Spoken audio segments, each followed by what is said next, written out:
Hai, Assalamualaikum. Sebelum nonton video ini, jangan lupa untuk subscribe ya, gratis kok. Dengan subscribe, kamu telah mensupport channel ini untuk upload konten bermanfaat secara rutin. Terima kasih. Subscribe tuh gratis kok, serius. Saya hitung ya, 1, 2, 3. Selamat menonton. Halo, assalamualaikum warahmatullahi wabarakatuh. Dengan saya Wasyalki. Selamat datang di Wasyalki Channel. Di video kali ini kita akan membahas satu hal yang sering dipermasalahkan orang yang baru lulus SMA atau MA, yaitu pilih kuliah atau kerja. Sudah menjadi hal umum ketika seseorang baru lulus SMA atau MA itu bingung, mending saya itu kuliah atau mending saya kerja. Dan saya yakin Anda pun demikian kalau baru lulus SMA atau MA. Karena saya pun demikian. Nah, di video kali ini kita akan membahasnya. Hal pertama yang perlu teman-teman catat di sini adalah bahwa orientasi dari seseorang yang kuliah adalah supaya dia mendapatkan pekerjaan. Yes, pekerjaan. Maksudnya, mereka yang kuliah memiliki harapan bahwa setelah kuliah mereka akan mendapatkan pekerjaan yang lebih baik, pekerjaan dengan lebih mudah, pekerjaan yang lebih layak. Ngaku, karena saya pun demikian. Saya kuliah supaya saya mendapatkan pekerjaan yang lebih baik, mungkin sebagai kantoran atau mungkin diterima di suatu perusahaan besar. Itu harapan saya ketika kuliah. Namun faktanya, no. Berdasarkan data Kementerian Riset, Teknologi, dan Pendidikan mencatat bahwa sebanyak 8,8% dari jumlah total 7 juta pengangguran di Indonesia merupakan sarjana. What? Artinya, banyak di antara mereka yang sudah lulus kuliah itu nggak mendapatkan pekerjaan. 7 juta kalau diambil 8,8%-nya kurang lebih 630.000 sarjana nganggur.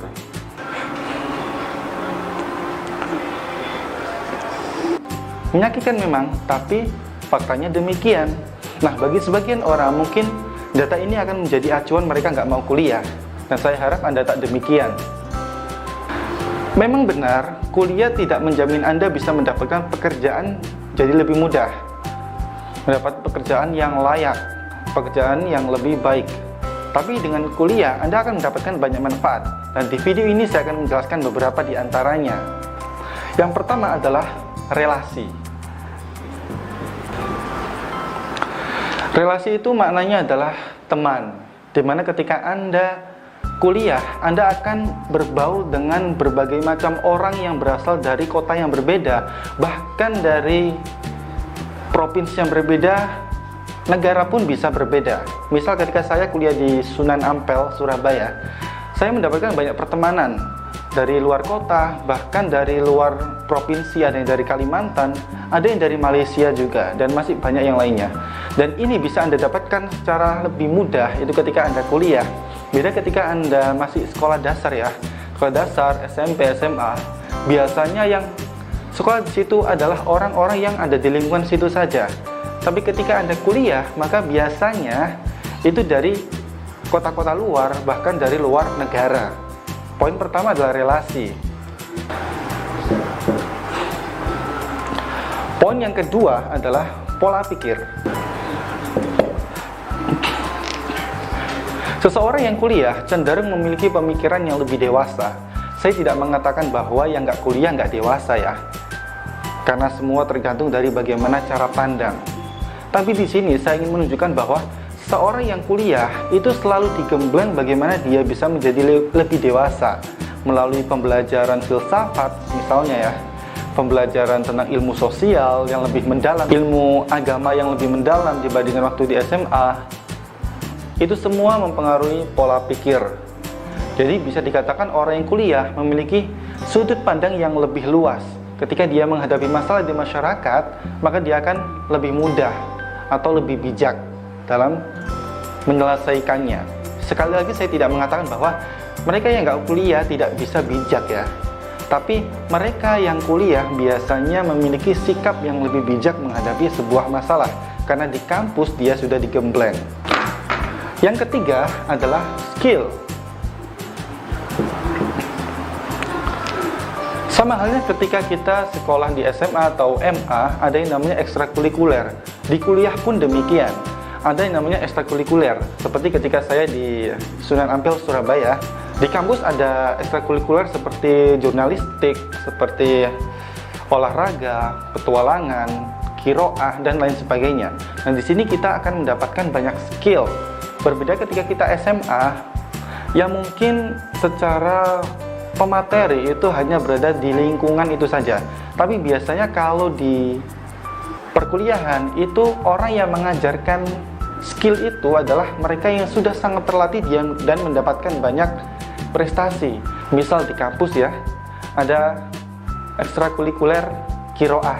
Maka yang melatih adalah juara kiroah tingkat nasional atau bahkan internasional.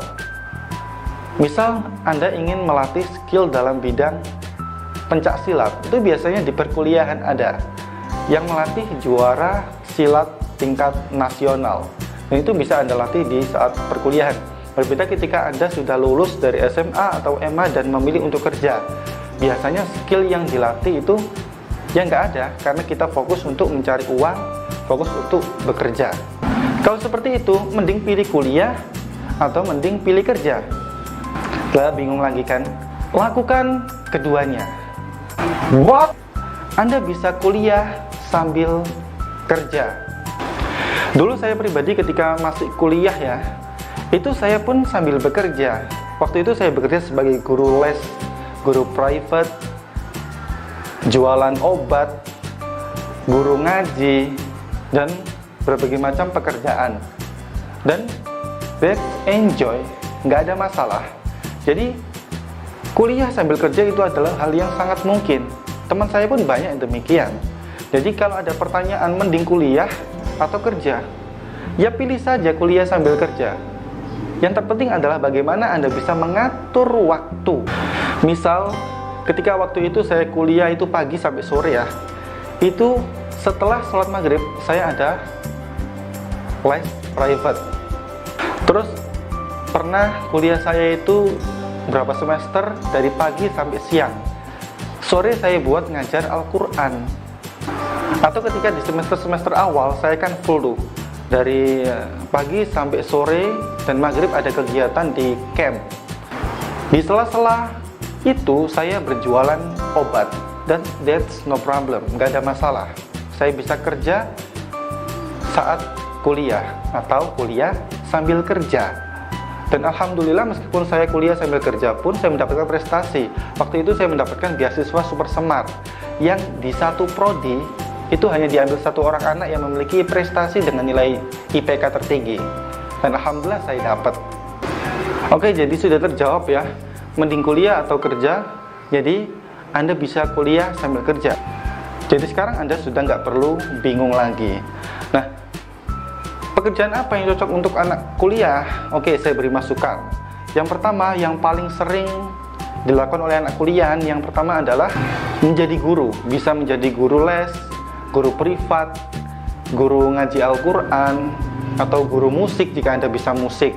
Yang kedua adalah bisnis online. Sekarang kita masuk dalam dunia teknologi di mana hanya dengan HP saja Anda bisa berjualan secara online, dan Anda bisa melakukan bisnis online, misal bisnis affiliate, bisnis dropship, dan bisnis jasa. Untuk pembahasannya Anda bisa cek link di atas ya, sudah pernah saya bahas di video sebelumnya. Yang ketiga adalah jualan secara konvensional, maksudnya adalah jualan biasa. Misal ketika waktu itu saya kuliah sambil jualan obat. Kalau teman saya dulu itu mereka memproduksi semacam lumpia, kemudian dia jual di kelas, dan itu laku, dan itu nggak apa-apa. Tapi nggak tahu ya untuk kebijakan masing-masing kelas. Tapi sewaktu itu teman saya pun jualan di kelas, that's no problem.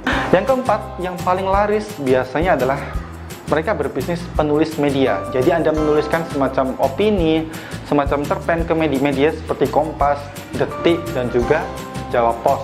Anda bisa browsing di Google tentang alamat masing-masing.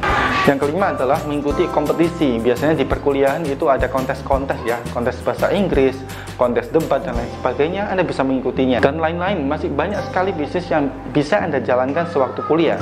Jadi sekarang nggak ada alasan bagi mereka untuk bingung. Saya kuliah mau bisnis apa ya? Saya kuliah mau kerja apa ya? Banyak sekali pilihan. So, kuliah memang tidak menjamin Anda untuk bisa mendapatkan pekerjaan lebih mudah, pekerjaan lebih layak. But, dengan kuliah, Anda bisa mendapatkan lebih banyak relasi, mendapatkan lebih banyak pengalaman, dan tak lupa pula pola pikir yang lebih bijak dalam menghadapi suatu permasalahan. Dari saya Yosh Alki, sampai ketemu di video lainnya. Don't forget to like, comment, and subscribe. Klik tombol subscribe di bawah. Jangan lupa untuk aktifkan loncengnya supaya saat ada notifikasi update konten terbaru dari saya, Anda nggak ketinggalan info. Dari saya Yosh Alki, see you to the next video. Bye.